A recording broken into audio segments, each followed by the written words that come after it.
lo que el Señor Jesucristo profirió en San Mateo capítulo 16, versículo 24. Este pasaje literalmente dice así: entonces Jesús dijo a sus discípulos: si alguno quiere venir en pos de mí, niéguese a sí mismo y tome su cruz y sígame. Muy apreciable audiencia, hermanos en la fe o amigos que me sintonizan o me ven en esta oportunidad. Si hay una de las cosas más extraordinarias que usted puede encontrar en Dios y puede extraer de la naturaleza de Dios, es esa manera tan abierta, esa manera tan espontánea, en donde Dios y el mismo Señor Jesucristo no conmina absolutamente a nadie, a ninguna persona, a hacer algo que usted o el ser humano no quiera hacer. Yo he dicho, parafraseando a algunas personas, este tipo de comentarios. ¿Sabe usted que Dios no obliga a hacer a nadie absolutamente nada que la persona no quiera o decida hacer? Y eso lo incluye a usted. Ese principio espiritual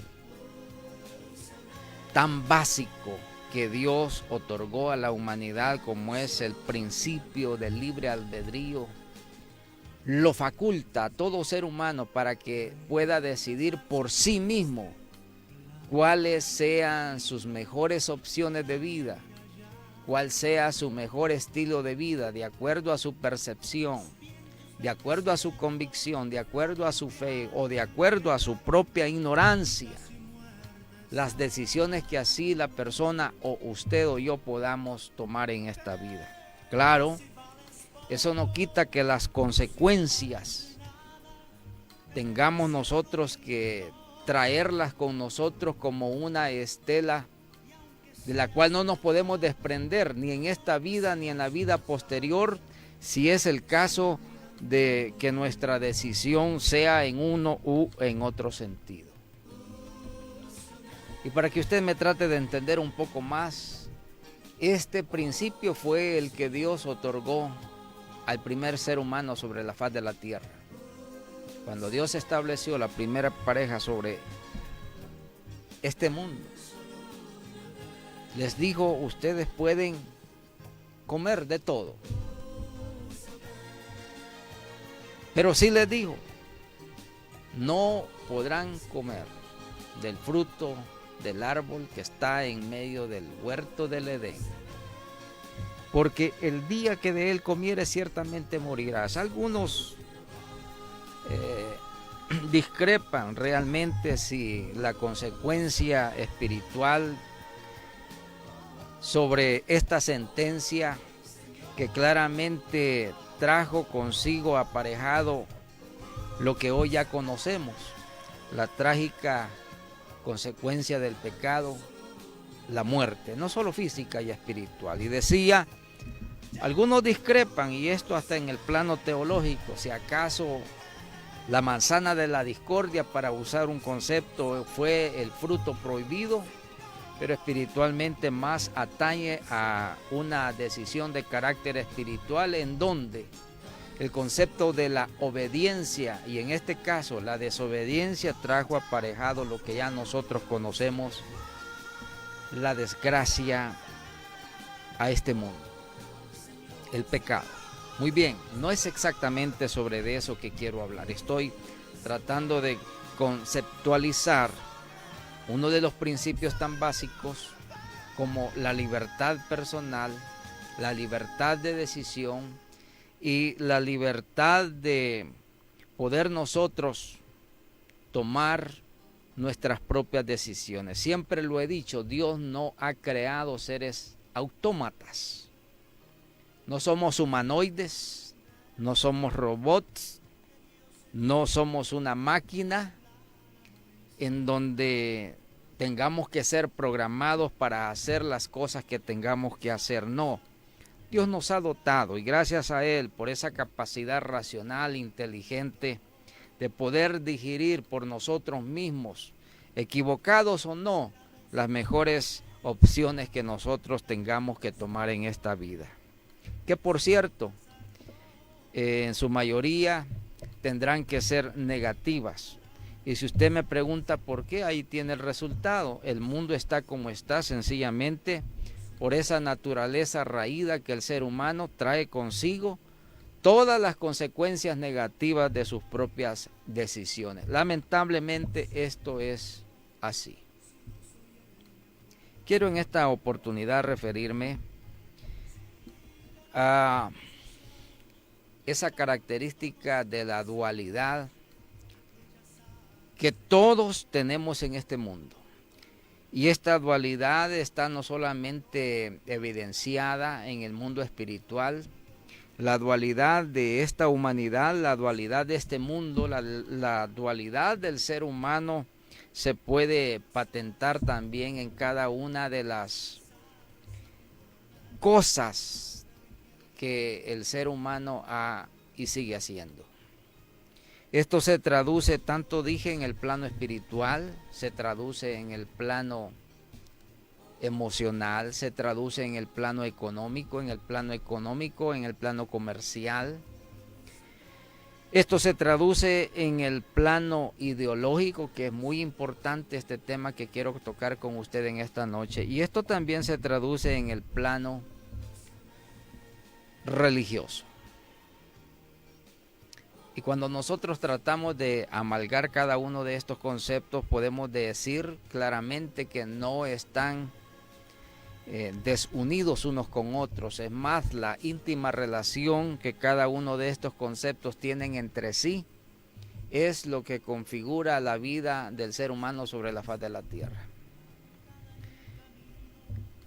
La sociedad justamente está también configurada a la sazón de cada una de estas decisiones que nosotros tomamos. Como ya dije, en todos y cada uno de los planos a los cuales quiero referirme, quizás de una manera bastante puntual y quizás por el tiempo nada más hacer un esbozo bastante rápido y ligero acerca de esta temática.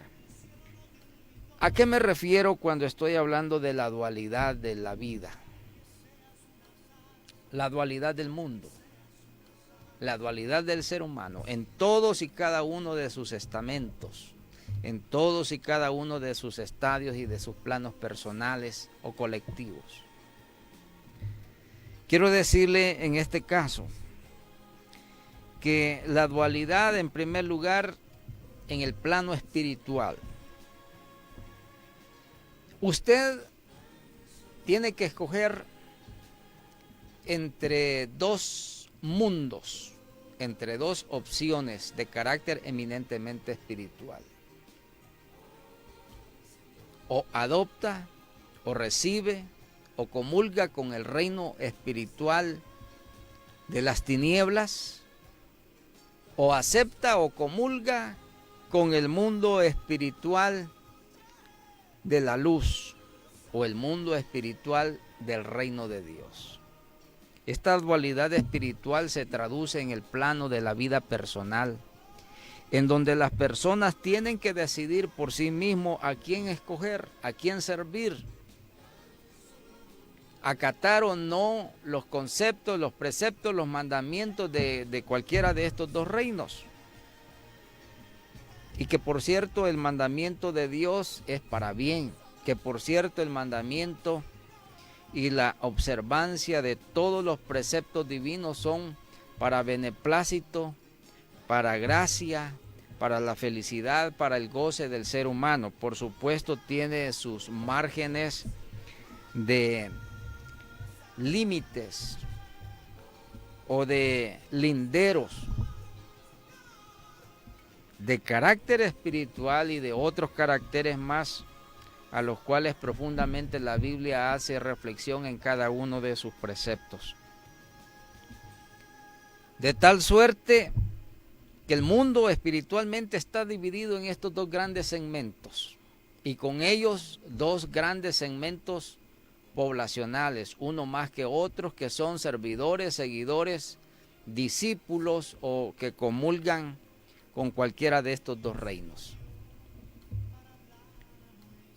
Ese gran segmento espiritual de las tinieblas que trae consigo aparejado un sinnúmero de formas de conducta del ser humano que lo tienen postrado en esta tragedia humana que hasta el día de hoy el ser humano no puede desprenderse de todas sus incriminaciones. Debe de saber usted que por desobediencia del ser humano, del hombre, al haber desoído la voz de Dios desde el principio, trajo como consecuencia algunas o muchas situaciones espirituales que se traducen en todos los demás planos, de los cuales me refería en un principio y del cual voy a mencionar en detalle después de acotar esta primera intervención. Y es que usted debe de saber, al haber desoído la voz de Dios, el ser humano trajo como consecuencia lo que ya el Señor había advertido: la paga del pecado es muerte. Y el hombre desobedeció, y vino como consecuencia la separación del hombre con Dios o de Dios con el hombre. Trajo como consecuencia la muerte, no solamente física, sino también la muerte eterna, la muerte espiritual, esa separación del vínculo de la comunión que más tarde Dios quiso e hizo posible restablecer con la raza humana a través del sacrificio redentor de Jesucristo, su Hijo único. Dice la Biblia, para que todo aquel que en Él crea, en su Hijo, en su sacrificio, no se pierda, mas tenga la vida eterna. Este es el medio salvador que Dios dio a la humanidad a través de la misma muerte de su Hijo Jesús. En el otro plano está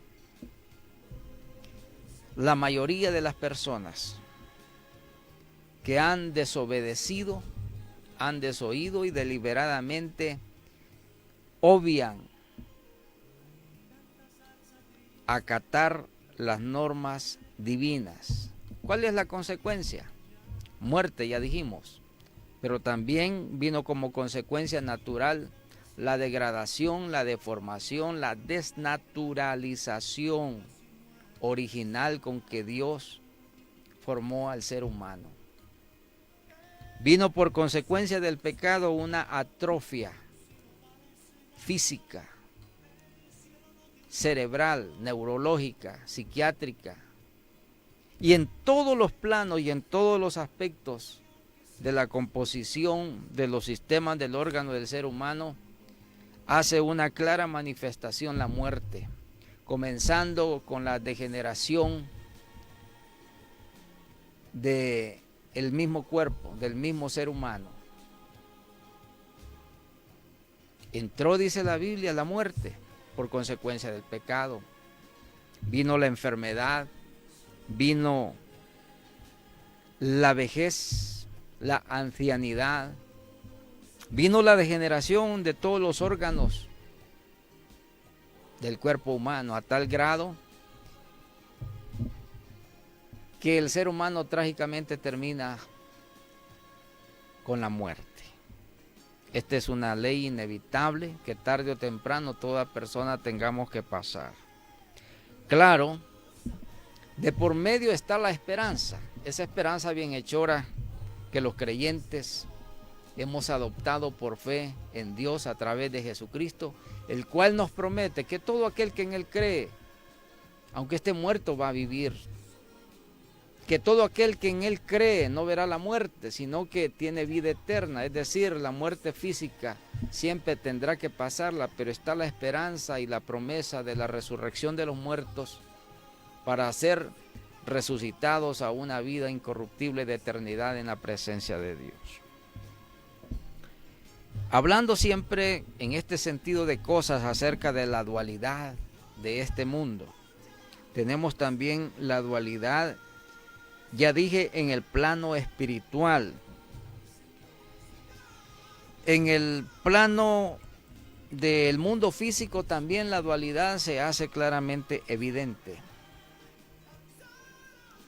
Y quiero referirme puntualmente a tres aspectos humanos que engloban total y absolutamente toda su vida, para bien o para mal. Y digo de esta manera, para bien o para mal, porque si seguimos uno de estos caminos, cualquiera que usted decida o opte escoger, va a tener réditos o vamos a sufrir consecuencias. Esto es naturalmente entendible y es la lógica bíblica, pero también es la lógica del sentido común, del cual voy a referirme muy puntualmente en detalle de esta manera. Esta dualidad de la cual me estoy refiriendo en esta oportunidad, primero en el plano espiritual. No quiero más ahondar en este sentido porque quiero tocar otros planos dualistas de las cuales usted es necesario que comprenda. Tenemos también en segundo lugar la dualidad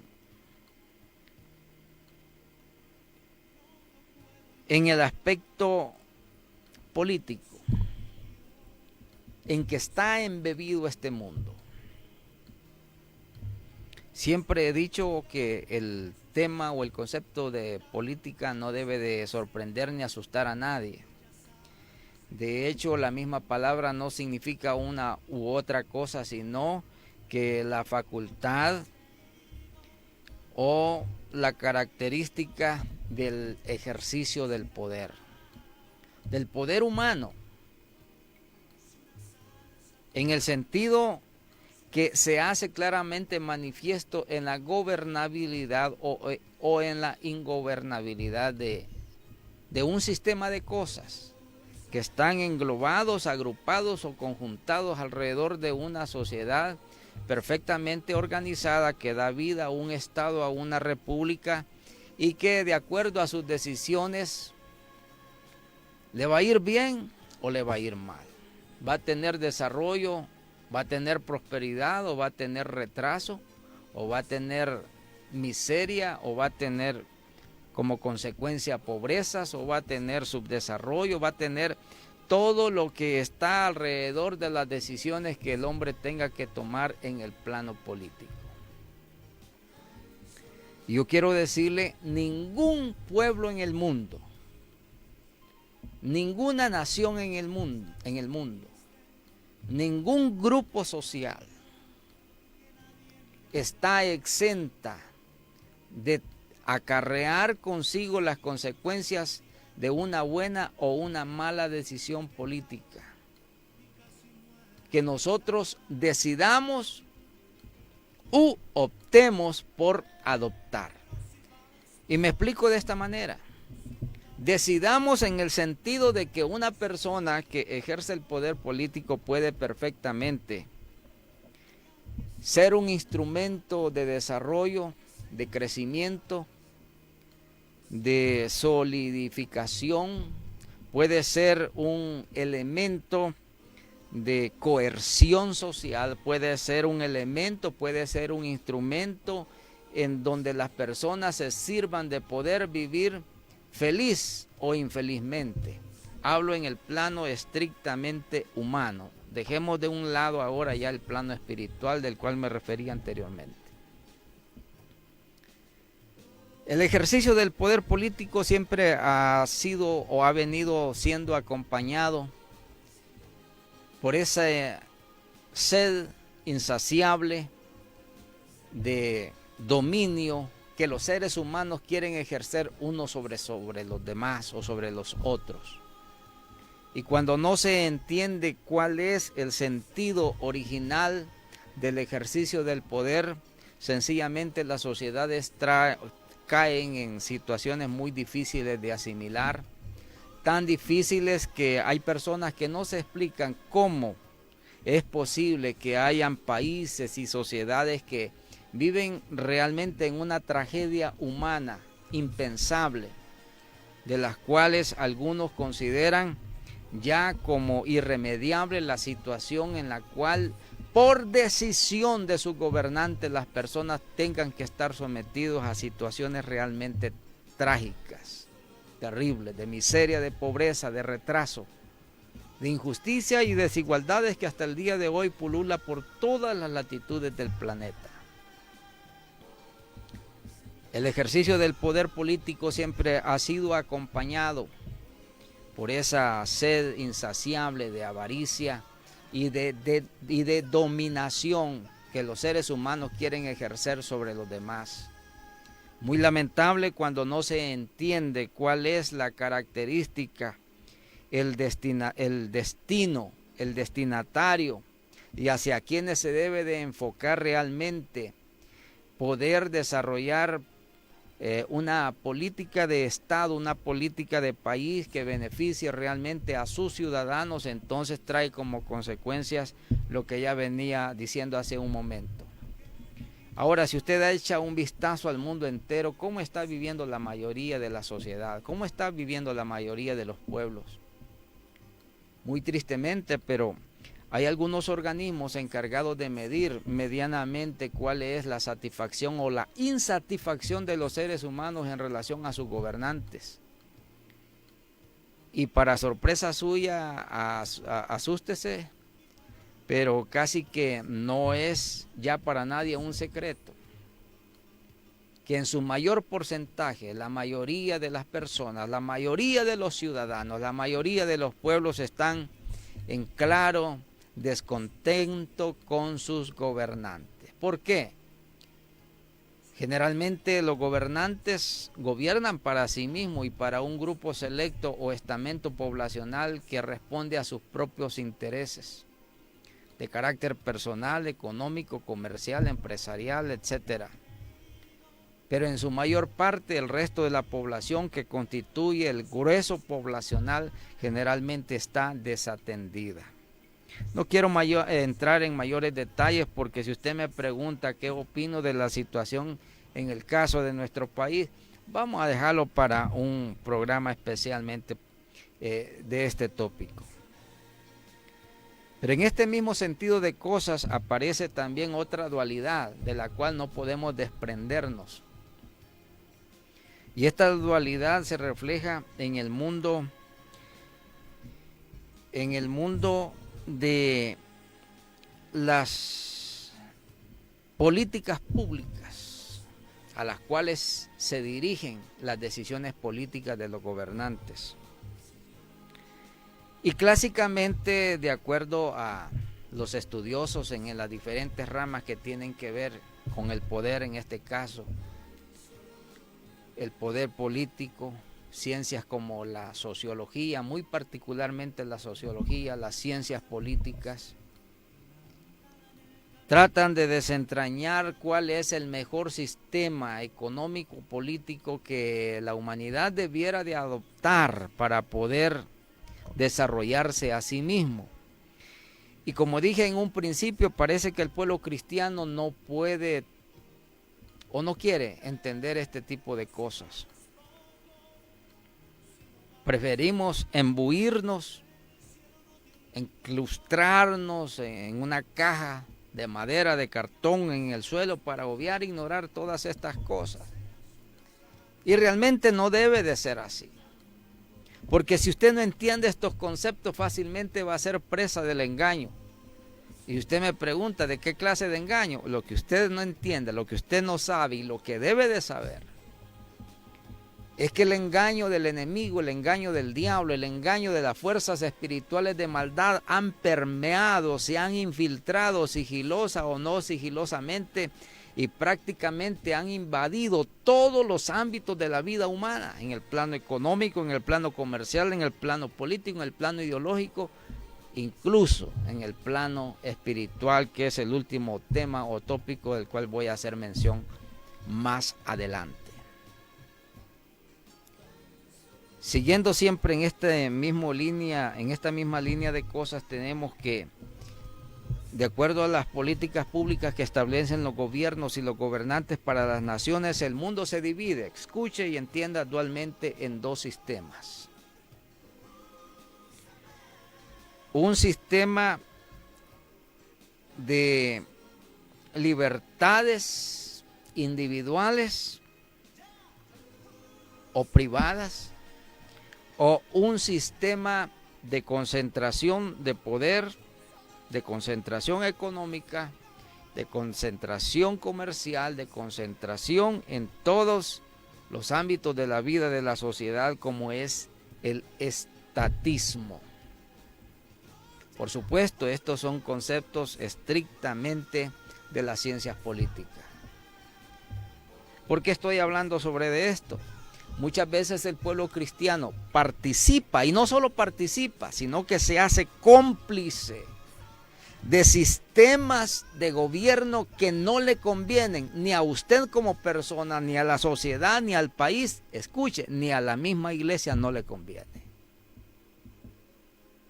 Y yo, por supuesto, no he venido a hacer defensa, apología, ni tampoco a despotricar un sistema en particular. No, sencillamente quiero plantearle las cosas para que usted pueda escoger de acuerdo a su sentido común, de acuerdo a un tipo de orientación como la que está recibiendo ahora, y usted pueda decidir por sí mismo. Recuerde que el Señor mismo, incluso, como decíamos al principio, no lo conmina a usted, absolutamente a nadie. Yo he dicho, parafraseando esto algunas veces, platicando con algunas personas. ¿Sabe usted que Dios no lo conmina, no lo obliga ni tan siquiera a salvarse a usted? De ninguna manera. Dios le dice, el Señor le dice, el que quiera venir en pos de mí, niéguese a sí mismo, tome su cruz cada día y sígame. Si usted quiere. Si usted no quiere, pues quédese allí, tome su propia decisión, pero esa decisión sepa que si la toma mal le va a traer consecuencias eternas de confusión y de perpetua condenación. Esto es lo que dice el Señor, pero si usted decide seguirme a mí, yo le ofrezco salvación y vida eterna, pero Dios no lo obliga a usted. Y como decía en la introducción de esta locución, esto es uno de los principios más impresionantes que yo encuentro en el Evangelio. Aquí en esta tierra nosotros queremos obligar, combinar a las personas a hacer esto, a hacer lo otro, y es el típico resabio de las religiones, de la cual voy a referir en detalle al final, pero que casi que me está clamando tocar estos temas, porque esto es algo en realidad que está afectando el pueblo cristiano. Pero retomando el tema de la dualidad de las políticas públicas, el estatismo se define como la concentración de las decisiones económicas, comerciales, diplomáticas, políticas y de toda índole que una sociedad puede tener por directriz de un jefe de Estado o un sistema político así definido que conmina a la sociedad a adoptar ciertos lineamientos o posturas de vida que lo van a llevar al desarrollo o lo van a llevar a la miseria. Ahora, si usted me pregunta qué sistema político es el más aceptado, no lo digo yo, lo dicen los estudios. Porque este es un principio soberanamente espiritual y soberanamente bíblico también. El estatismo está comprobado, siempre lleva a la sociedad a la ruina, a la miseria. Porque depende de la decisión única y absoluta de un jerarca, de un jefe de Estado, de un caudillo que generalmente tiene las más grandes debilidades y mañas que pueda tener cualquier ser humano. Sus malas decisiones conllevan necesariamente a consecuencias negativas. Y digo, esto se traduce en el plano político. Muy por el contrario está el otro aspecto de la libertad y de la iniciativa privada. Y este es esa forma política de ejercer un estilo de vida tanto pública como privada, pero que está determinada por las decisiones personales. Si usted a esto le quiere llamar individualismo, no es exactamente eso. No, porque toda decisión privada debe de estar en concordancia y concomitantemente en relación al interés de las mayorías de la sociedad. Esto es lo que comúnmente usted ha escuchado como el concepto de democracia, que es el ejercicio del poder o la toma de decisiones por la decisión de una mayoría, simple o absoluta, no interesa en este caso, pero es la mayoría que decide sobre las decisiones. Escuche bien o para mal. ¿Quién decide? Usted. Nadie más que usted. Hace que apenas 2 días acaba de celebrarse en el país elecciones para la elección de sus funcionarios municipales y de diputados. Y hace un mes atrás se estuvo celebrando la elección de la figura presidencial que regirá el destino de esta nación por 5 años más. Usted decidió, y nadie más que usted. En su sola convicción personal, usted decidió marcar por quien usted considera es la mejor opción para optar o aspirar a una vida colectiva mejor. Muy bien, si quisiera adentrarme un poco más a este tipo de dualidad de decisiones políticas, en realidad hay mucho que decir y quizás lo tendré que tocar más en detalle la próxima semana porque el tiempo realmente me ha avanzado, pero no quiero dejar de por lado otro sistema dualista del cual usted tiene que hacer acopio, y es la dualidad de el sistema económico que usted prefiere o no prefiere vivir. Esta dualidad económica está regida por la hegemonía o concentración de las políticas públicas, en este caso económicas, que un Estado dicta a una sociedad, y a esto se llama la hegemonía del Estado, la concentración de las decisiones en todos los ámbitos para ser acatadas por la sociedad. Algunos a esto le llaman estatismo, a esto algunos le llaman socialismo, de acuerdo a la percepción ideológica con que se definan cada uno de estos conceptos. Tenemos también en este caso otro fenómeno político bastante reciente en relación a los demás clásicamente ya adoptados hace siglos atrás, como es el socialismo del siglo XXI, el neoliberalismo o el liberalismo, que es una postura de carácter eminentemente económica y que tiene que ver en este caso con la libertad individual, la libre iniciativa personal, el individualismo a todas sus anchas, si usted lo considera así, pero que está sometido bajo ciertos preceptos y reglas soberanas de un Estado que están allí dictadas precisamente para tratar de sobrellevar una vida social medianamente aceptable, en donde haya respeto en todos los órdenes, en el económico, respeto en el orden comercial, respeto en el orden ideológico, respeto también incluso en la libertad de culto, que es un aspecto puramente de carácter espiritual, lo considero así como el que ya me voy a referir a continuación. De manera que esta dualidad económica está presente. Y hay países, hay decisiones que han adoptado este tipo de posturas y las consecuencias, las evidencias ahí están. De acuerdo a los estudios profundamente que se han hecho en relación a este tipo de posturas de carácter ideológico, quiero decirle, no lo digo yo, estos estudios se lo han hecho las grandes universidades del mundo, incluso una de las más prestigiosas de América, como es la famosa Universidad de Harvard. Dicen ellos, la libertad económica, la libertad individual, la libre iniciativa personal conlleva a un mejor y alto grado de desarrollo económico y social, familiar, laboral, académico, profesional de la sociedad. Muy por el contrario está la antítesis de este concepto, como es el estatismo, la concentración, la hegemonía del Estado, que conlleva la pobreza, la miseria y profundamente a un estado de corrupción en todos los órdenes de la vida social de una nación. Muy bien.